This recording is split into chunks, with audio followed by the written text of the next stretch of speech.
IVM. $100. That's all it takes to begin your journey with Bitcoin and Ethereum. No, really. With CoinSwitch, you can start investing in over 100 cryptocurrencies with just 100 rupees. On top of that, there are zero charges for deposits and withdrawals, so you can trade, buy, sell, however and whenever you want. All of this, plus their extremely intuitive interface, makes CoinSwitch the perfect app for beginners in the crypto space. But don't take my word for it. Just download CoinSwitch for free and try it out for yourself. If you'd like more information on cryptocurrencies, tune into A Show About Crypto with me, Rohan Joshi, my new adventure on IVM podcasts. CoinSwitch, kuch to badlega.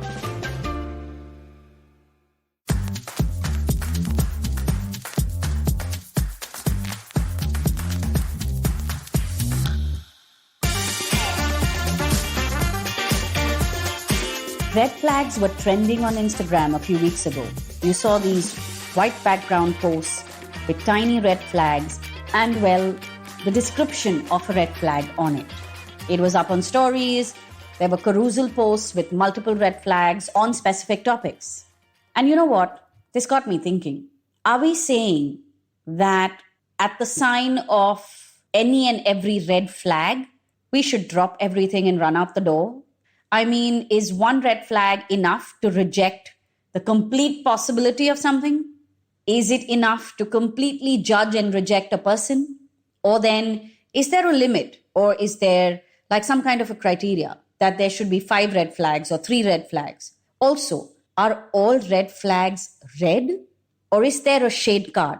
I mean, do we measure the intensity of whatever it is that is bothering us before we slap on a red flag on it? Hi, I'm Chetna. I'm a positive action coach, and this is Say No to Drama. Instagram has got me thinking. It's got me thinking about what we are labeling as red flags. And you know, one thing that I realized recently is that not every red flag is a green flag for rejection or canceling out something or someone.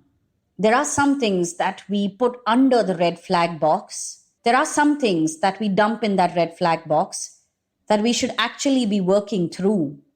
Yes, you heard right. You need to decide on a list of different colored flags. If everything is marked as a red flag, then we are actually exercising only flight from the fight or flight system. Yes, everything that doesn't seem right to us means we need to walk out, we need to go away, we need to back off, we need to throw the person out of our lives. Guys, just think about this. I mean, just saying this makes it sound so extreme.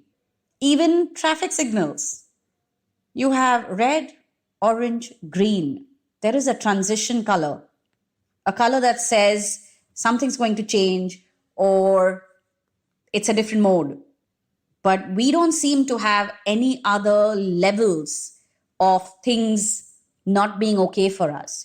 It's either okay, it's either perfect, it's all fine, an absolute no-go. I mean, sure, we all want to be safe. We want to avoid any pain. We obviously want to avoid any and every heartbreak. We only want beautiful love stories that will last forever with zero tough times. I get all of this. But in this whole red flag drama, we're eroding our own resilience. We are eroding our ability to assess something. We are eroding the possibility of something actually working out into a beautiful story in our lives. We're holding up these red flags at work, in friendships, in relationships with our parents, our siblings, in love. It's either all exactly as I pictured it, or then I'm putting up a red flag and saying, oh my God, look, that's a toxic person there. We're not even saying that's a toxic behavior. We're saying that person is toxic. And that right there is going to be an episode on its own.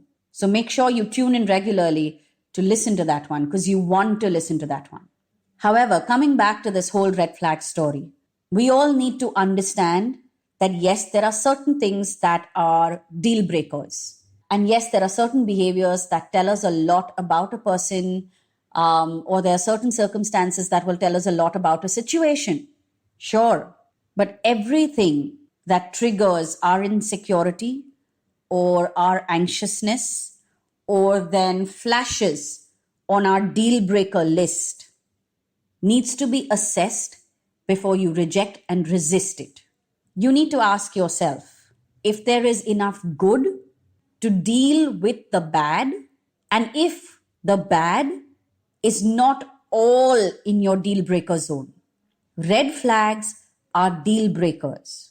If 20 bad traits of a person are all deal breakers, then my God, you had better be Mr. or Miss Perfect who has emerged from the depths of the ocean, possibly from the lost city of Atlantis. We need to have red flags, yellow flags, orange flags, gray flags, and I don't know, whatever other colored flags. We need to have different levels through which we assess a person in our life or a certain situation or something that we are going through. As an example, a person being rude to somebody consistently every single day, sure, it's a red flag. But it's a red flag that you can communicate to that person and you can see what's going on before you mark it as a deal breaker. Also, someone being rude to somebody because they're having a bad day, that needs to be taken into consideration. Sometimes at least. You may be on your first date. You may be sitting with this person who speaks to somebody, maybe the server at the restaurant where you are. He speaks to the person badly.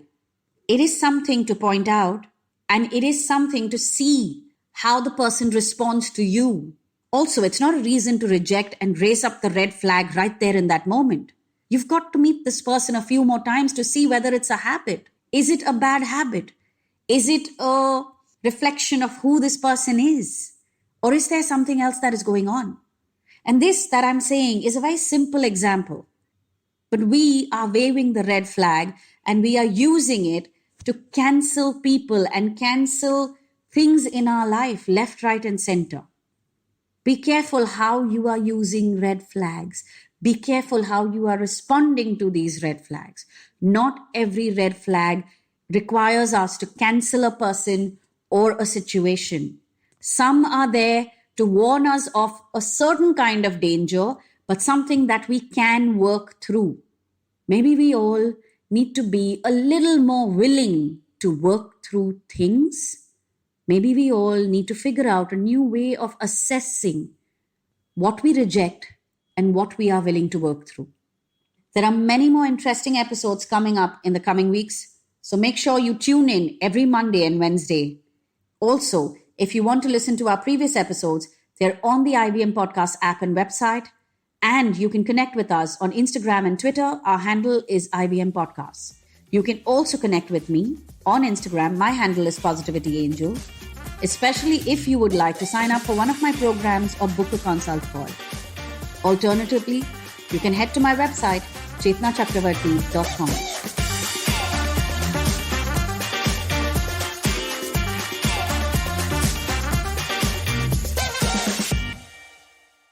Hi everybody, just wanted to ask everyone for a quick favor. We're running a brand survey right now and would really appreciate it if you could let us know what you think about the advertising on IVM. Go to ivmpodcast.com/survey and do let us know.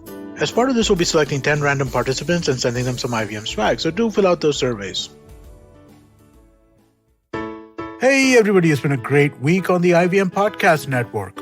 On Cyrus Says, author Shrabani Basu joins Cyrus. They discuss her latest book, The Mystery of the Parsi Lawyer, Arthur Conan Doyle, George Adalji, and The Case of the Foreigner in the English Village. We have another new show launching this week, Wars and Warriors, narrated by Air Vice Marshal Arjun Subramaniam. We're launching this podcast to commemorate the 50th anniversary of the India-Pakistan War of 1971. The podcast is on wars and conflicts in the history of independent India. Tune in to hear some of the fiercest battles that our men and women at the borders have had to brave through.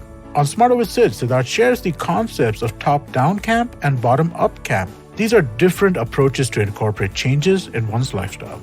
On Tere Mere Raste, Keshav takes us to the nursery of temples, Aihole and Patatakal, the spiritual and religious center of the erstwhile Chalukya Empire.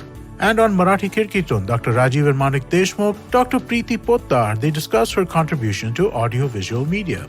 Do follow us on social media. We're IVM Podcast on Twitter, Facebook, Instagram, and LinkedIn. And remember, if you're enjoying this show or any of our other shows for that matter, please do tell a friend. Also, do check out our various YouTube channels. You can catch them on IVM Podcast /YouTube. And finally, we'd like to thank our sponsors on the network this week: Cred, Bank of Baroda, Quota, CoinSwitch, Kuber, Flake Coffee, Intel, and Oxfam India. Thank you so much for making this possible.